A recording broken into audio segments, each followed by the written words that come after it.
My father raised me to believe emotions are weakness, then tried to punish me for seeking therapy, so I sent him to jail. Now, a year later, he's telling everyone I'm mentally unstable. My father raised me to believe emotions are weakness, then tried to punish me for seeking therapy, so I sent him to jail. Now, a year later, he's telling everyone I'm mentally unstable. On my 4th birthday, my dad gifted me with violence. You see, one of the kids at the birthday party was running around and ended up slamming headfirst into my skull. I started crying my eyes out. That's when my dad scooped me up and took me to the bathroom. But instead of wiping my eyes dry or just giving me a hug, he hit me hard. "You're a big boy now, and big boys don't cry," was all he said before walking out and leaving me there to lick my wounds. From there, I did my best to never be upset. I was so successful that my dad even started testing me to see if I'd crack. I come home to see my action figures being chopped into little pieces with a steak knife. Or sometimes on TV, he would play compilation videos of the most gory, gruesome videos from horror movies. But the pain from my 4th birthday memory was so sharp that I never cracked. Sometimes my big brother Sam would try to come to me when our dad wasn't home. "It's okay to show emotions," he'd say while stroking my hair. "Just don't do it in front of dad, but you can always come to me for anything." At the time, I was so wired to my dad's approval that I honestly started to believe Sam was a wuss. I never told on him, but I secretly hoped he would die for being such a weakling, that it was what he deserved. Well, Dad was driving Sam to school with me in the back seat when a car started speeding down the road. Luckily, Dad managed to stop in time. As we all caught our breaths from the near-death experience, a truck came out of nowhere and slammed right into us. That's what you get for driving in NYC on Halloween night, I guess. I managed to brace for impact in such a way that left me with just a slight concussion. But as I was rushed to the hospital, I saw Sam was left behind. That's when I knew he was dead. A numbness flooded my body. Looking back, I was undoubtedly disassociating. And a few days later, when I processed everything, I came to the conclusion that the reason I was alive and Sam was dead was simple. Because he was a wuss, and he deserved his fate. And throughout my entire unconventional period of grief, I didn't cry. Not once. This made my dad love me 100 times more. He told me I was a real man, and I would grow up to be big and strong. It was like his words were my only source of joy. So whenever I felt that familiar feeling of gray creeping into my heart, I would just sink it into the pit of my stomach. My days became filled with long naps and overeating. By the time I turned 15, I was a 400-pound overweight and Sewers-Lidle teenager. I had numbed myself so much that I couldn't even remember what empathy felt like. I'd spend all day only watching out for myself with the "if I make someone sad, that's their problem" mentality. And when I turned 16, the guidance counselor pulled me in for a mandatory meeting. I thought she was going to give out to me for being so selfish, or even tell me I needed to lose some serious weight. But instead, she stared at me with her big blue eyes. "Nate, I'm concerned about you. We all are." She then handed me a leaflet for therapy. "Take this. I think it can really help." "What the F?" I yelled at the top of my lungs. "Respectfully, I don't need a shrink," is the last thing I said before shoving the paper deep into my pocket and walking out. It was pretty much the exact same reaction my dad would have had, until later that day, because my dad was watching Shawshank Redemption, Sam's favorite movie. From downstairs, I could picture Sam's face changing through his favorite scenes, how he'd always annoy us by quoting the characters as they said their lines. For the first time in years, I actually wanted to cry, but no tears came out. So instead, I called the therapy number. She told me she had been expecting me, and we had our first session right there and then. Didn't even talk about payment, and by the end of it, I was, in fact, crying my eyes out into my pillow so my dad wouldn't hear. But still, from there, I started journaling and meditating. Feeling again was so exhausting that I was still napping for hours each day, but I also liked it. I started to understand why people didn't just unalive themselves. My heart felt so full. So I was sitting at the kitchen table with my dad when happiness was pumped through my body. "Son, what's gotten you so amped up? Is it a girl?" he asked, with a knowing grin on his face. "Actually, Dad, I started therapy," I responded, bouncing my knee up and down out of fear of what was about to come. My dad froze while his hot dog was about to enter his mouth. "You, what?" The vein in his forehead looked like it was about to pop into two. I immediately ran out of the room because my dad threw a chair at the wall. Tears were streaming down my face as I locked my bedroom door and dialed 911. I gave them my address and then sat with my back against the door, listening to my dad rage through the house. I could hear things breaking and his footsteps getting closer to my room. The floor vibrated with each heavy step. "Nate, open this door right now," he shouted, pounding on the door so hard it shook. "You think you need therapy? I'll give you something to cry about." I stayed silent, clutching my phone. The operator was still on the line, telling me to stay calm and that help was on the way. I had never been so terrified in my life. I thought about Sam and wondered if he would be proud of me for finally standing up for myself. When the police finally arrived, my dad switched personalities instantly. He became charming, confused, concerned about his troubled son. But the officers saw the destroyed living room and the fear in my eyes. They took him outside to talk while a female officer stayed with me. And for the first time in my life, I told someone everything. The next morning, I woke up in a strange bed. The sheets smelled like lavender fabric softener,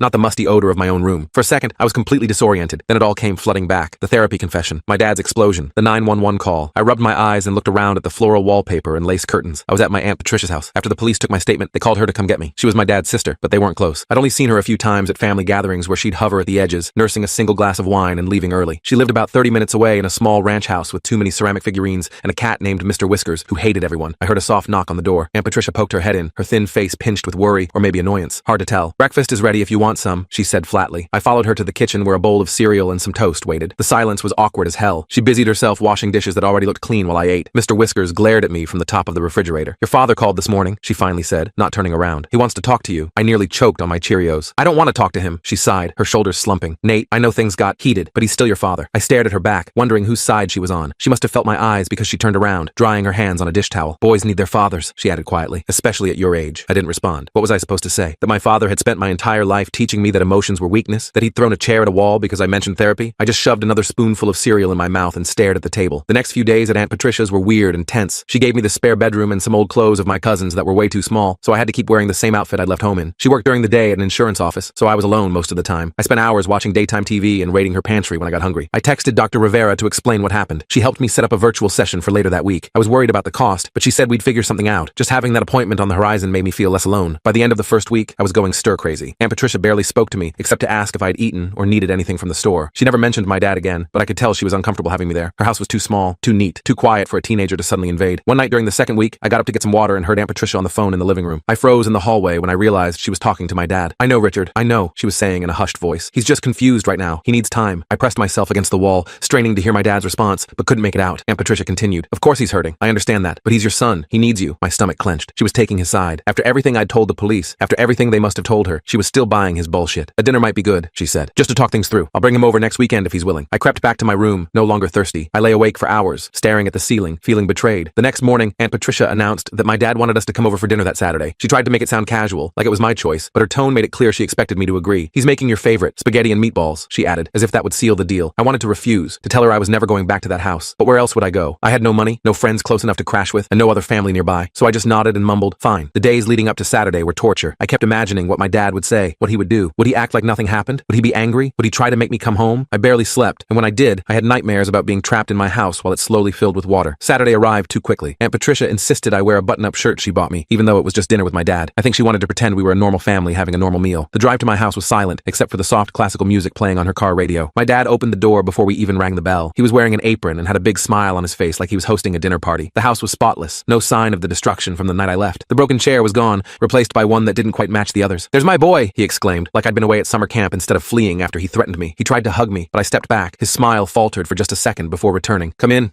Dinner's almost ready." The smell of tomato sauce and garlic bread filled the house. My dad had gone all out. The dining room table was set with the good plates we only used at Christmas, and there was even a centerpiece of fresh flowers. It was all so fake it made me want to puke. "Patricia, would you mind checking on the garlic bread?" my dad asked. "I think it's about done." As soon as Aunt Patricia disappeared into the kitchen, my dad leaned in close to me. "I'm glad you're home, son. I've missed you." I nodded stiffly, not trusting myself to speak. He put his hand on my shoulder and squeezed a little too hard. "We'll talk after dinner," he said, his voice low. "I've been doing some thinking, getting some help myself." Before I could respond, Aunt Patricia returned with the garlic bread, and we all sat down to eat. My dad was charming throughout dinner, telling funny stories about customers at his hardware store and asking Aunt Patricia about her job. He barely addressed me directly, which was fine by me. I pushed the spaghetti around my plate, taking small bites when they looked at me. After dinner, my dad suggested I grab some clothes from my room while he and Aunt Patricia cleaned up. I was relieved to escape the performance downstairs. My room was exactly as I'd left it, messy, with clothes on the floor and my game controller on the unmade bed. I grabbed my backpack and started shoving clothes inside, not really paying attention to what I was taking. That's when I noticed something on my desk that shouldn't have been there, my therapy journal. I froze. I was absolutely certain I'd left it at Aunt Patricia's, hidden under the mattress in the spare room. I picked it up with shaking hands. The pages were dog-eared, with red pen marks in the margins. Next to an entry where I'd written about feeling sad about Sam, my dad had scrawled, "Weak." By another where I talked about crying after therapy, "Pathetic crybaby." My blood ran cold. He'd been to Aunt Patricia's when I wasn't there. He'd searched my things. He'd read my most private thoughts and then criticized them like a twisted teacher grading a paper. And now he was downstairs, pretending to be father of the year. I shoved the journal in my backpack along with whatever clothes were nearest. Then I went to the bathroom and pretended to be sick, making retching noises and running the water. I splashed some on my face for good measure before going back downstairs. "I don't feel good," I told him, which wasn't a lie. "Can we go back now?" My dad looked disappointed, but Aunt Patricia immediately stood up. "Of course, honey. Let's get you home." The word home, referring to her house, felt wrong, but I was just grateful for the escape. My dad walked us to the door, his hand on my back. "Feel better, son?" he said. "We'll try again soon." In the car, I kept my backpack clutched to my chest like a shield. As soon as we got back to Aunt Patricia's,